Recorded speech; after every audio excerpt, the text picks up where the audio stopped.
2023. I'd say we're back. I'd say we're back.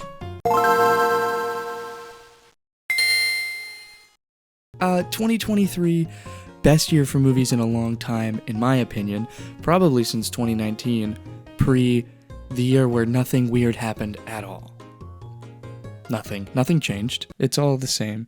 We're so back. Today, I'm going to be talking about my 35 favorite first watches of the year. Disclaimer, this is not just movies released this year, rather it is anything I watched for the first time within the time span of January 1st, 2023 to December 31st, 2023. That's it. Anything I watched for the first time this year that I really thought was awesome will be on this list. There's movies from the 70s, 80s, 90s, and a couple from this year. So there's a few that I really like that I'm going to talk about. There's a few movies on this list that you'll probably be surprised that I hadn't seen previously, but I didn't watch many movies as a kid now that I realize it and took a little step back. I watched so many movies this year. In October, I think I watched 34 movies by itself just within that month. I was watching more than one a day. I've been watching movies, that's why there's no videos, sorry. But now I'm gonna combine the two like a weird little monster. It's gonna be this. This is what it is now. So buckle up. This will technically be a ranked list, but don't get too upset over placements because it's purely based on my enjoyment of the film, but also the prospect that I watch it again. So rewatchability plays a factor. In all honesty, take it with a grain of salt. This is just me listing 35 movies I really liked. Ranking would probably be switched now, even from when I made it 2 weeks ago. Also, yeah, I'm using my phone for this script. I broke my laptop. Also, another reason there's no videos. God, I feel like Seinfeld. I need a water bottle. Okay, so with all the disclaimers out of the way, let's hop into the list here. At number 30... Fuck the first one. At number 35, we have David Cronenberg's The Fly. The Fly was genuinely horrific in almost every way, from the tone, to the visuals, to everything in between. From the minute it starts, it's grimy as hell. Jeff Goldblum's a scientist, but if he was an underground scientist, if that was a thing, it's like he's in the sewers.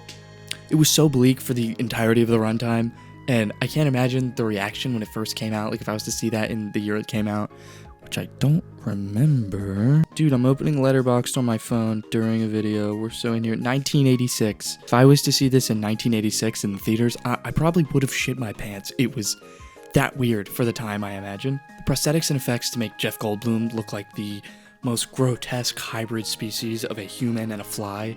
Genuinely mind-blowing. I can't believe they pulled something like that off. The design is insane. It really ramps up when he starts to lose his sanity and just develop fly brain. The story of this movie follows Jeff Goldblum becoming a fly, and it really translates to someone flying too close to the sun. He's this great scientist who decides to try and work on teleportation when it all goes wrong, and it's sort of adjacent to AI movies in that sort of way, where scientists go too far, then end up losing their humanity due to experiments and things. I watched this directly after a Barbra Streisand comedy, which you'll see later in the list, at 4 a.m., and I don't know if there could have been a more drastic, whiplash tone shift between two movies. It was quite insane. Overall, I see the artistry and the craft of The Fly and think it is incredibly well made, but it definitely loses a bit of steam in my ranking of rewatchability, because I think it's just gross. I don't see myself coming back to it unless I'm showing a friend for the first time, but it was incredible. Very good movie. 4 out of 5. I don't know if I'm going to do the score for everyone. I think I only did it for this one. There you go, 4 out of 5. If you want to see the rest, there's a Letterboxd list of all of them. You can see my reviews and stuff and follow me on Letterboxd. I'm The Fly, baby. At number 34, we have Emma Seligman's Shiva Baby. This movie is truly a masterclass in torturing the audience in a completely different way than The Fly. Shiva Baby delivers some of the tensest moments I've had watching a movie this year, and there's no action or crazy dramatic stakes. It's all interpersonal connections between people and just bad thing after bad thing after bad thing that all just kind of fall together in the same situation. This movie's also only 78 minutes long. It's a nice hour 15. It was a really nice watch. makes it feel much longer by just the sheer amount of sweat you're producing while watching the movie. It was horrendous. The entire movie takes place within the span of a day where an affair happens, an ex appears, and parents are embarrassing, all coming to a head at a Shiva where they all meet and intertwine, like I said. Like, all of those things fall on top of each other within the same room. It is insane. Still have yet to see Bottoms, that came out this year, but this is a really great first feature film. I recommend anyone with an hour and 20 minutes to spare to go check it out. Very good. At number 33, we have James Gunn's Guardians of the Galaxy Volume 3. I was a big comic book movie kid growing up. I really liked the Marvel movies. That's kind of what got me into loving movies, and then I jumped off and started watching a ton of other things. But that is kind of where my love for movies came from, which feels horrible to say because they're not very well made or cared for, and they're corporate slop. But it is what it is. That's what you get. It happens. We live today, and I live tomorrow with a new outlook. So the Guardians trilogy really has had a big impact on me because of the way that I love these movies. I love James Gunn's style, and I think that he's actually one of the most talented people working in that sphere today. It brought a lot of emotion out, and actually felt like it fleshed out characters in a way that these movies haven't in nearly a decade, and it struck me, and I had a very good time in theaters watching it. Specifically, it fleshed out my favorite character, Rocket Raccoon, who I've loved since the first one. I think Bradley Cooper really gives life to that character in a different way than a lot of the dubbed over CG beasts in those movies. The finale to the best series in the Marvel movies landed with me, really stuck, had a great time. That's number 33. At number 32, we have George Cosmato's Tombstone. One of my good friends had been trying to get me to watch this for a very long time, like months, and I just had been putting it off. But we decided to sit down and watch it all as a group of friends on Discord. It was very nice. We had a great time. It's an interesting movie that feels like it could only happen in the 90s. It isn't often I get to watch westerns, and this one truly packs a ton into it. It feels like an analog to old historical epics like Ben-Hur, Lawrence of Arabia, but set within Western cowboy times, with huge stars giving big performances, giant set pieces, and great dialogue-heavy scenes between characters throughout the entire runtime. Not much more to say about this one. It was a great time, had a blast. Yeah, that's number 32. Tombstone. Number 31, we have At number 31, we have Sofia Coppola's Priscilla. This is one of the ones from this year that has made the list. I really enjoyed this.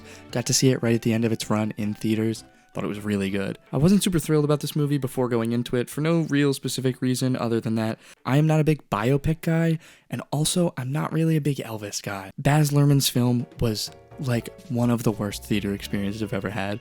I hate that movie. So it left a sour taste in my mouth for Elvis period biopics, but the story being told here is so much more than Elvis, and I really enjoyed that. This thing is emotional and beautiful and all looks pristine. I don't know, it looks incredible. I don't know what this movie is. I don't know what Sofia Coppola did, but every shot looks beautiful. I love how the movie looks, sounds, and is shot. Like, the whole thing, like, just feels, like, really well done. It was probably the most shocking movie of the year to hit my list. I really was not expecting to enjoy it much, but blew me away. Really enjoyed it. At number 30, we have Dan Gilroy's Nightcrawler. Nightcrawler is a movie that now has been chopped into 85 parts and thrown on TikTok on top of Minecraft gameplay. I have seen clips of it before without watching it, or cognizantly realizing that it was Nightcrawler. And I totally understand, like, a lot of the 1-minute scenes from this movie really bring out an emotional reaction to anything that's going on screen. It is a tough watch. It's kind of insane to watch a man be that soulless. The dark underbelly of, like, the human psyche is really being explored throughout, like, a seemingly mundane job. Really struck a nerve for me. The main character is sporadic and calculated while also feeling like a rubber band that is constantly about to snap. Jake Gyllenhaal delivers a wild performance where he, as the person we follow, is chilling and disgusting to watch on screen. You see into his eyes and it seems like nothing looks back. I love this one. Bill Paxton's in it. I love that. It was a wild movie, though. At number 29, we have Denis Villeneuve's Prisoners. Another Gyllenhaal joint, back-to-back on the list here. Prisoners is truly a masterpiece. In most people's lists, it would probably be much higher, but I don't know that I want to put myself through watching that again for a while. And you know what? That's why this video is my opinion, because Prisoners is 29. I really think that this is an incredible movie that does everything it sets out to do. Hugh Jackman brings energy I haven't really seen him bring before, and Paul Dano is just auditioning for his part in the Batman. It was crazy. This is a long one, clocking in at a cool 2.5 hours, but if you have it, you should watch it. It's really good. Doesn't give you a second to breathe or really think or calculate who is doing what within the story. I don't want to give too much away, but initially 2 children are kidnapped and you go through tons of suspects trying to find out who it is, and right when you think you know who it is a quarter mile the other way, not even close to what you think, and then that's another diversion. It's crazy. I love Denis movies that I'd seen so far. Wasn't a huge fan of Dune, but I'm excited for part 2, so we will see. Number 28 on my list is Charlie Kaufman's Synecdoche, New York. Charlie Kaufman is my favorite screenwriter. I think he's incredible. I love the way he does things in a weird, like, expressionist surrealism way. I think it's really interesting, and not a lot of people do it the right way, that is. Some people do it, and it's bad. I love this movie in a way, but I also really think that I need to watch it like 5 more times to fully wrap my head around it. But I don't know that I'm going to for a while. It was a heavy-ass movie. Not even just subtext, I think just generally, textually, I didn't understand the movie fully. Rest in peace to Philip Seymour Hoffman, the fucking GOAT, maybe my favorite actor of all time. Every time I see him, he's incredible. He is all over the place throughout the entire movie, doing things that I didn't really even know were possible. Like, it was wild to see. The cinematography was gorgeous, and as a rare Kaufman-directed film, I really think it's great. Definitely going to need a few more viewings, but truly remarkable in terms of scale and scope when it comes to that screenplay. Coming in at number 27, I saw Jonathan Demme's Philadelphia. Watched this really, really early in the year, like late January, early February of last year, so I don't remember a ton about it, but I remember it really sticking out, and I loved it. I love the way that Denzel Washington and Tom Hanks go back and forth the entire movie. It feels like sparring with 2 of the best boxers of all time. It is wild to see. We rarely get to see Hanks do things like this anymore, so it was really nice to go back and watch something where he's really diving into a character and doing something magnificent for the time. The reality of the situation being portrayed, though fictional, rings true. How the AIDS epidemic swept through America, and homophobia really reverberated out for decades. It has a semi-responsible take on it for the time as well. Demme stepping into the screenplay and subject matter is very interesting, and it hit a spot for me that I didn't think it would. Very good. At number 26, we have Mel Stewart's Willy Wonka and the Chocolate Factory. I'd never seen the original Willy Wonka, only the cursed version a ton of times as a kid, because that was the one that came out when I was young. I also played the Game Boy movie tie-in game for that, which was genuinely fun from what I remember. I don't know if anyone has tracked that down and played it again. Probably would suck now, but it was fun as a kid. Has nothing to do with the entry on the list. That's a game about a different movie. So Mel Stewart's version, or as how most people refer to it, Gene Wilder's version, is so much fun. Like, front to back, incredible. The practical sets, bombastic performances, a joy to watch. I had a great time watching this one. And I see why people call it Gene Wilder's version, because goddamn, he is all over the screen when he is introduced. He's another actor doing things I've never fully seen, but in a totally different context. Willy Wonka is a maniac in the film, and not snide or traumatized like Depp's version, but just a freak. He's just a maniac. The small details and the jokes between lines and then the backgrounds of shots are hilarious. I was surprised that pretty much the first half of the movie has no Willy Wonka, but the second he was introduced, I saw why. He lights up the screen, and like holding that out for so long really adds to when he jumps on screen. A movie with that character on screen would form a black hole that would swallow the theater it played in. I don't know how they would even pull something like that off. Seriously though, such a cool performance, such a good movie, really glad I saw it. Didn't see Wonka, so it's not unless this is my Wonka, alright? This is my Wonka. Yippee, we are through the first 10, so now I'm gonna do something. I was gonna do something. I was gonna drink a beer or something. I'm not gonna, though. I don't have one. Honorable mention, but not really, because I saw it on January 1st, so it just didn't fit in the time frame, but it would have been very high on this list. The Iron Claw, incredible movie. Probably my favorite of 2023 that was released. So good. Check it out if you can. I got nothing else to do for the 10 movie mark. Might just go back into the movie. And at the 25 spot, we are looking at Steven Spielberg's AI Artificial Intelligence. I had never heard of this movie before this year, which I feel like is crazy, but I know Steven Spielberg made like a trillion movies, and I just would miss some, but this one was never brought up in discussion of his best, and I am flummoxed. It's my word of the day. That it's not. But I also kind of get it.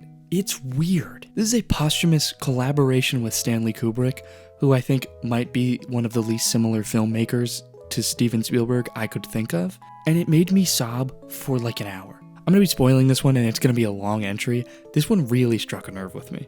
This is a movie about the future where humans and computers live in relative harmony. The AI are literally enslaved and predestined to be segregated and less than for the entirety of the movie. Humans act like that's normal. It's bad. It's weird. A family has their only son get critically injured and fall into a coma, and they do not think he's going to wake up from it. The mother and father are devastated and decide to invest in a new product called David, who is an android boy who will fill the role of their son while their son is in a coma. David arrives and is a little weird for a few weeks until the original son wakes up and comes home. The beginning of this movie has like weird horror tropes within it, where David almost kills like the mother, and it gets really odd and things start happening in a really weird fashion.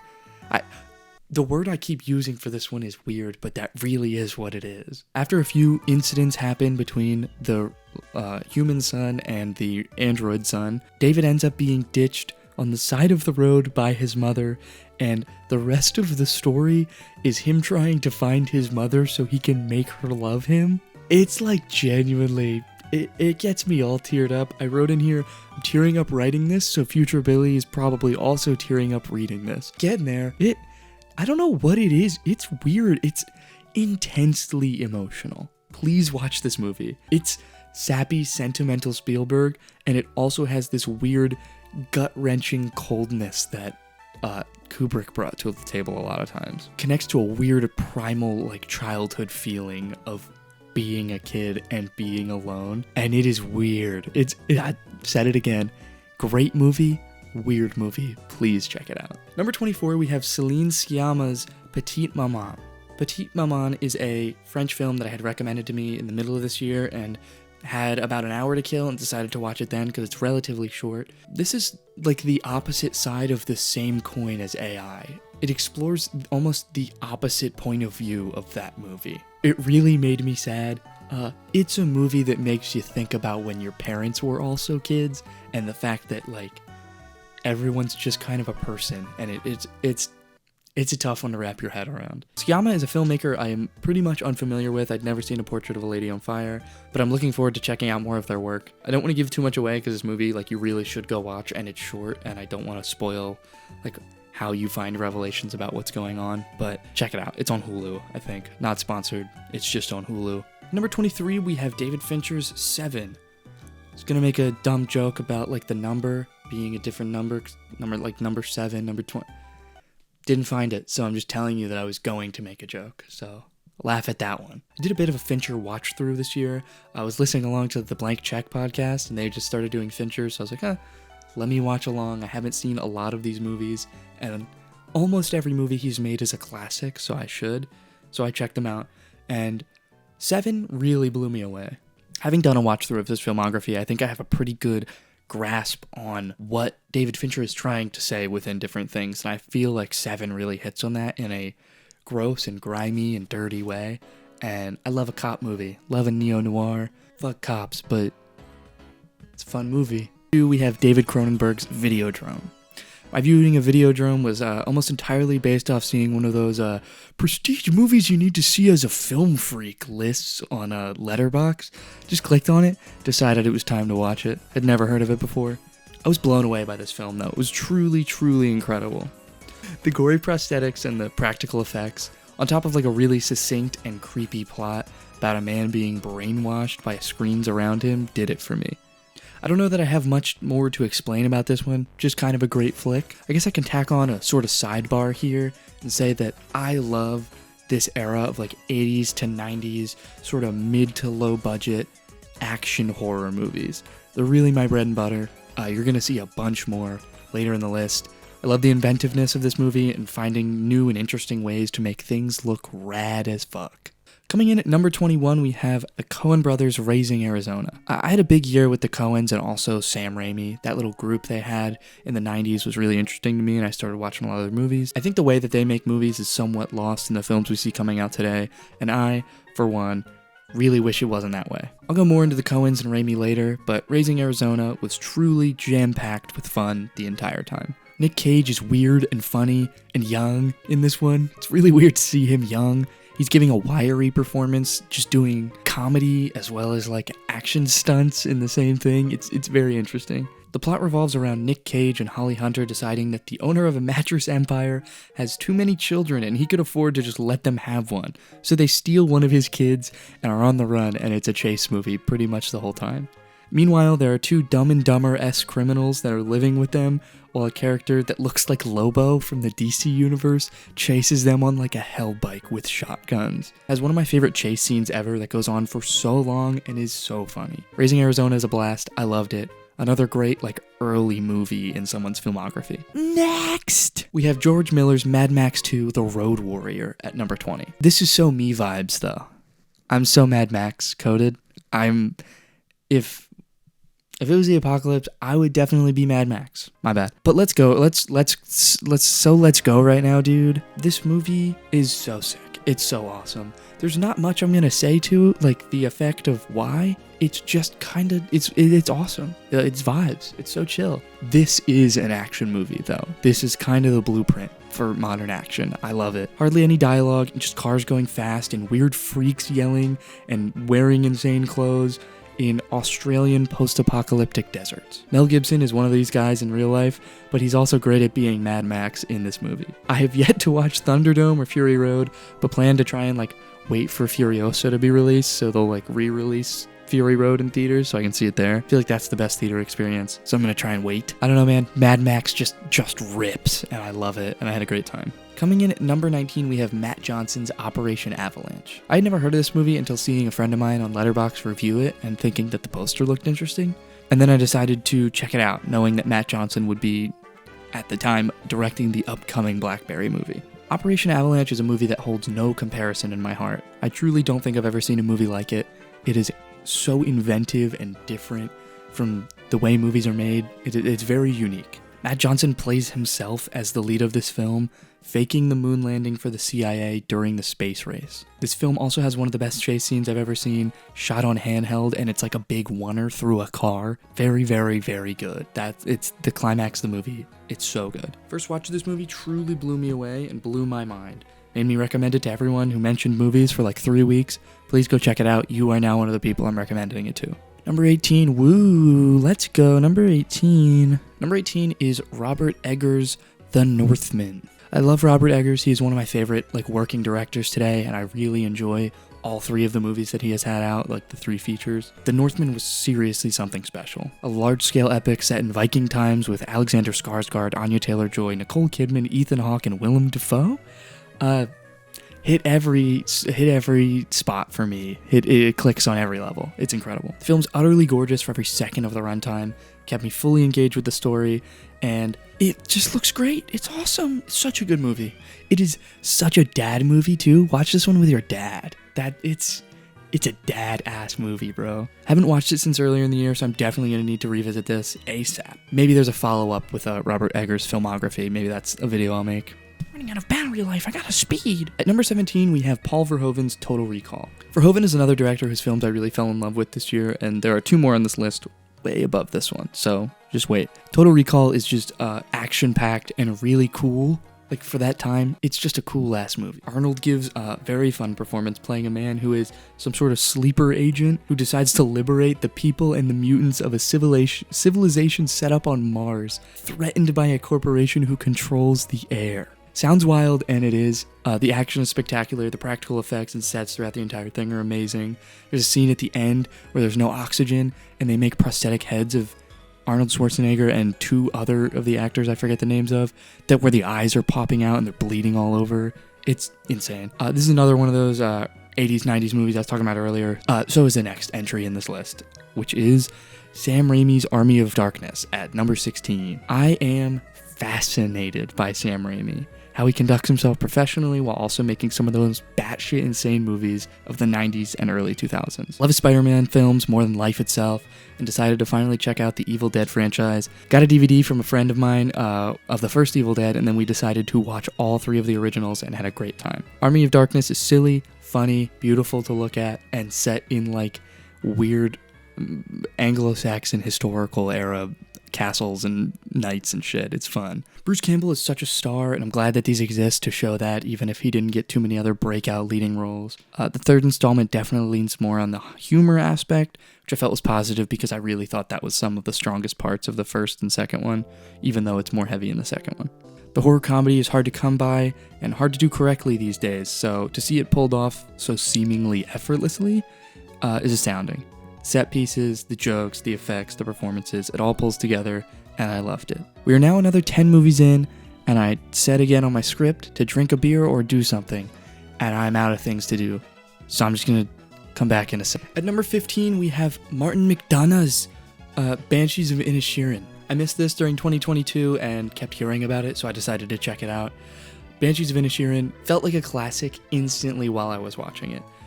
It was unfolding before my very eyes, a classic movie. Colin Farrell delivers a spectacular performance alongside Brendan Gleeson that made me very emotional. I love the specificity of the setting, while the plot feels almost parable-like. It kind of can apply to anything while also being within somewhere I've never been and a time period I've never seen. Anyone can lose a friend, and sometimes it just happens. Really struck a chord with me, and I'll be watching it again very soon. Cannot sing enough praises for this one. Another dad movie, by the way. Watch this one with your dad, too. He might learn something. Number 14, we have Greta Gerwig's Barbie. I knew I'd like this from the marketing, but seeing it opening weekend in the theaters was such an elevating experience for the film. Finally felt like after a rough couple of years of the industry, movies were back. Everyone was in the theater, everyone in the lobby was wearing pink. It felt really fun. Every performance lands for me, every joke lands for me, the set design is mind-blowing, and it makes me laugh and cry an equal amount. Rewatched this one last week, held up even on like streaming. Seen more discourse surrounding this movie recently about it being not that good, and I just kind of want to put the Everything Everywhere All at Once review from Cosmonaut Marcus on the screen for a sec to just let it simmer. I like this movie a lot, and if it upsets you, I don't care. I also do not have Oppenheimer on this list.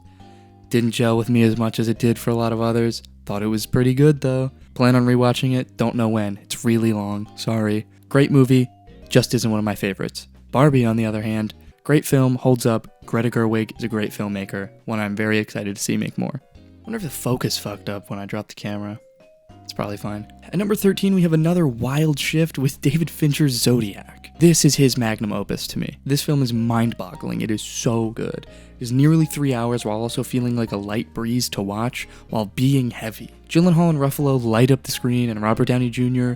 was showing that he was a great actor right before becoming the gasoline in what was the Marvel engine a year later. The attention to detail in this film and the masterclass of digital filmmaking on display is generational. No one has really been able to make movies look as good on digital as Fincher did in 2007. It is a close race for me whether this or The Social Network is his best, but I feel like this is everything fully realized that he wants to do and wanted to do at the time. And it's also a succinct and neat movie that wraps up. It's great. It's Zodiac. You've seen it, maybe, and if not, you should go watch it. At number 12, here we go. Peter Bogdanovich's What's Up, Doc? This is the movie I watched right before The Fly, and it's perfect. As the tagline says, a screwball comedy. Remember them? I don't, because I was born in 2000, but alas, I had a great time with this. Barbra Streisand is so funny and charismatic the entire time, silliness of the situations paired with the cool sets and props, and another incredible chase sequence. Very good year for me watching movies with really good chases. Ryan O'Neal is funny as a stilted mannequin man for Streisand to bounce off of with jokes constantly. This movie feels like home. I love it. Please check it out. At number 11, we have another Paul Verhoeven movie, Starship Troopers. This satire on military and fascism is brilliant. Can't fully verbalize why I love this movie, but I will do my best. Feels like a war movie where the villains are the people you are watching, and they realize that at the same moment you realize that, but they don't change anything about it. You start to realize that they are just cannon fodder for this large conglomerate terrorizing alien planets, but ultimately fall into line with the system because that's what's easiest to do. I think it's great. I want to show everyone this movie. Please go check it out. It's like a weird space epic too. 2, it's awesome. Thin Red Line, but in space, and I've never seen Thin Red Line. 10, baby, top 10, baby, top 10, baby, top 10, baby, top 10, baby, top 10, baby, let's go. Number 10, we have another Coen Brothers movie, The Hudsucker Proxy. The Hudsucker Proxy is a story of a man being swindled into becoming the fall guy for a company who doesn't care about him, and then ends up being their biggest asset till they don't need him anymore. Coens inject humor into this, and they have Sam Raimi as a second unit director who directs a marvelous hula hoop scene, which sounds weird out of context, but if you see it, you'll understand. I think that scene is perfect and beautiful. Patrick Willems has an entire video on the whole scene being broken down, so I'm going to link that in the description. You should go watch that too. This one really connected with me on all levels as someone who's trying to become a filmmaker, studying the industry from the outside, seeing a main character have to be cog in the machine to create what's most meaningful to him, even if it's silly, turns him into just what he wanted to stop. Cycle of capitalism and how it affects art is rotten, and this movie hits that, and I like it a lot. Number 9 is Stanley Kubrick's The Shining. What can I even say about The Shining? Hadn't seen this or any Kubrick films until this year, and having watched it a week ago, this shot up the list almost instantly. It's an incredible film. I feel like there's no reason for me to give any other praise to it because the amount of resources there are that are much smarter than me to tell you why it's good. But I think Shelley Duvall gives a very good while understated performance. Also, side note, why did everyone like Dr. Sleep so much? I feel like it wasn't that good at all. Felt like a weird fake movie to me. It was weird. Lucky number 8 is Sam Raimi's Evil Dead 2. Everything I said about Army of Darkness is here tenfold. This is Sam Raimi's stroke of genius that no one can deny. It toes the line of being a sequel while also a remake, while also becoming a better way to watch the first movie. It is polished and quick and gets you in and out, no seconds being wasted, being only about 90 minutes long. Paced perfectly, creates such a fun and silly environment for Ash to be tortured in while also holding true to the gorier horror elements of the first movie. I feel like nothing like this has been made in recent years. No new properties. There are Evil Dead remakes and spin-offs like Rise and the one from 2013. There's no like new property that does something like this with a horror comedy. And I really like to see someone take a stab at it and not get banished to like Crackle or Tubi or something like that. I love risks being taken, and the 90s were chock full of risks being taken constantly. Whether they paid off or not, you see now, but now everything kind of feels the same. So I wish more movies were kind of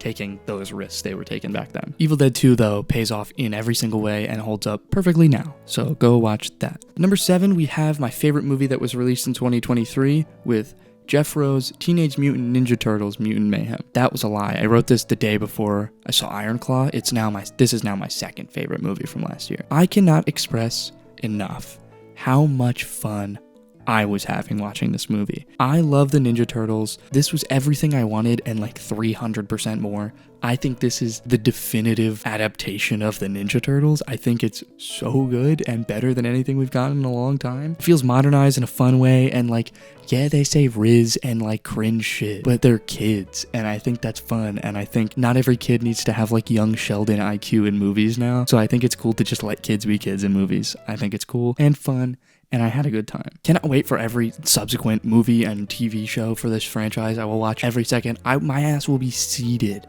I'm there. The art style is perfect for the Turtles and the action is fun, well, with every scene of dialogue being fun and packed with jokes. Go check it out. It's on Paramount Plus. It's so good. Number 6 is Ridley Scott's Alien. I had never seen any of the Alien franchise up until this year, and I ended up watching all of it, except that newer one, Alien Covenant, because it's only on like TNT streaming, and I just haven't gotten to it, so I'm gonna watch that one soon. The original Alien is a masterpiece that like every frame of the movie should be hung up in a museum somewhere. Sigourney Weaver delivers a powerful performance as Ripley. She is action, bro. Like, oh my god. The GOAT. The tight space of the ship and the ever-present xenomorph lurking lends to a tense experience that has you on edge all the time, like constantly. From the chest burster scene on, you are constantly like, oh my god, there's an alien and it's gonna eat me. But it's Alien, you know what I mean? You guys have probably seen Alien. Most people have. I missed it. That's why it's here. So good. It's on this list. This is my movie journey. I'm so glad I've seen it. I think it's really good, but you know what I do wish? Wish there was more than one of them. Starting the top 5, we now have James Cameron's Aliens. Mr. Cameron is such an interesting man to me. He lives underwater most of the time and can never be in person for an interview. It's just always somewhere with like a boat in the background. He's so cool. He made one of the best action movies of all time though with Aliens. Expands upon every element of its predecessor and makes the ultimate badass alien movie. Ripley's even cooler now and tries to lead the Space Marine crew to safety after they find a planet with xenomorphs lurking everywhere. Newt is introduced, who gives Ripley a reason to keep going and someone she cares about to save as a sort of analog to her daughter who had passed away in between the movies. Practical effects of this movie are revolutionary, and the Queen Xenomorph looks gross and horrendous in the best way possible. Aliens is awesome, and I think marginally better than the first one, so much so I literally couldn't jam another movie between them. It's paper thin, the margin between the two movies. They're neck and neck. I love them. At number 4, we have Lily and Lana Wachowski's The Matrix. Jesus Christ, where do I even start with The Matrix? One of the most important movies to ever be made, in my opinion, and shook the very foundation of action and sci-fi. The lore and the story is so dense while also being comprehensible. The action is game-changing to this day. The century switch of movies, 99 to 2000, this was the cornerstone of 2000s on action cinema, and I think should be respected more than it is. Reeves, Moss, and Fishburne sell the wacky science and dystopian future, and you are locked in from the jump. It starts with Trinity coming into the building, and then you realize it's the Matrix, and she calls her way out of the phone, and she's running away from agents. It's awesome. Hugo Weaving should be in every movie ever made. By the way, figure that out for me. He should be in every single one. He's the best living actor. He's so good. The spawn of right-wing propaganda around this movie I think is really unfair for how polar opposite the themes are and they present themselves to this day. I also watched all 3 of the Matrix sequels, and I think that they're incredible as well. They don't hit as hard as this one most times, but I still think they're very well crafted. Might make a video on the entire Matrix series because I think they're really good, and I think the sequels get too much hate, and I think the 4th one wasn't as bad as you all think. Number 3, we have David Robert Mitchell's Under the Silver Lake. I'm gonna make sure that's his name. I was correct, that is his name. I had heard buzz about this movie in 2019, but never checked it out. It didn't really get a very good wide release. People just kind of didn't talk about it after it came out, and people didn't like it as much. I finally saw it this year, and it blew my mind. I love this film so much. Andrew Garfield delivers a really fun performance, and the story of a neo-noir set in modern Los Angeles I think is really interesting. I love the old Hollywood influence on the lighting and the shot setup throughout the movie. Twists and turns and pure fantasy of some of the plot points rattle my brain and keep me so locked in. It's a little bit longer of a movie, but I think it's worth it. Finding fantasy within the mundane is a real theme of this movie, and I think that it is very well presented. The bleakness of the ending, spawning more from boredom than pure sadness, also really strikes a chord with me. Really great movie that I feel has no real one-to-one comparison. There's no genre mirror for this movie. Dude, I'm so smart. Holy fuck. Number two on the list is the Coen brothers' Fargo. Fargo is a perfect movie. It is downright perfect for every second that it is on, actually. Frances McDormand brings life to Marge Gunderson and a sense of humanity to a lifeless setting and cast of supporting characters that stands out so bright. Steve Buscemi gives my favorite performance of his while wearing some of the craziest fits of all time. The wood chipper scene had my mouth agape on the first viewing. I watched the entire movie 2 more times after seeing this a few months ago, so I've now seen it 3 times in the past 6 months. Shot composition throughout everything stays succinct and clean, with some of my favorite stills ever coming from this film. I haven't even mentioned William H. Macy yet, but wow. I'd only really seen him in Shameless prior to this, and he really blows the lid off this character, filled with emotion but covering it with Midwestern kindness. A crime thriller set in North Dakota, it doesn't really get much better than that. It's awesome. Drum roll, please. This is the number 1 movie of the year, fellas. Okay, this is the number 1 movie. This is the one you've been waiting for. The number 1 spot of the 2023 favorite watches list is Paul Verhoeven's RoboCop. RoboCop is now one of my favorite movies of all time. The action, the practical effects, the setting, the writing, the tone, and most importantly, the satire are all clicking on every level. Tell me it isn't the coolest thing in the world for RoboCop to stab Red Foreman through the throat with something called a data spike that shoots out of his wrist. That shit's cool as fuck. The way the suit looks and how Peter Weller moves in it drops you right into the world, and you fully believe that that is a robot man. The lost man who isn't even sure if he is a man in the first place is a perfect protagonist. Desolate idea that humans would ever need a RoboCop is why I love this. The entire idea stems out of an exaggeration of power and a coalition between the police and a larger conglomerate funding them. Incredible. I love this movie so much, and it is my favorite first watch of 2023. I didn't write an outro. How am I gonna do this? Movie, yeah, movie. I really didn't write an outro. So that's my list. Let me know your favorite first watches of the year in the comments. I want to watch more movies. My Letterboxd is gonna be linked in the description. My Twitter, all my socials, as well as everything I mentioned in this video source-wise. So go check out the other videos. Go check out the movies that you seemed interested in from this, and let me know some movies that I could watch, and maybe they'll make my list next year. Dude, I pulled that off. Shouts out. Oh yeah, sorry for not uploading for a year. I was watching movies. I'm gonna make more videos on movies because it's what I like to do. Me. Good night.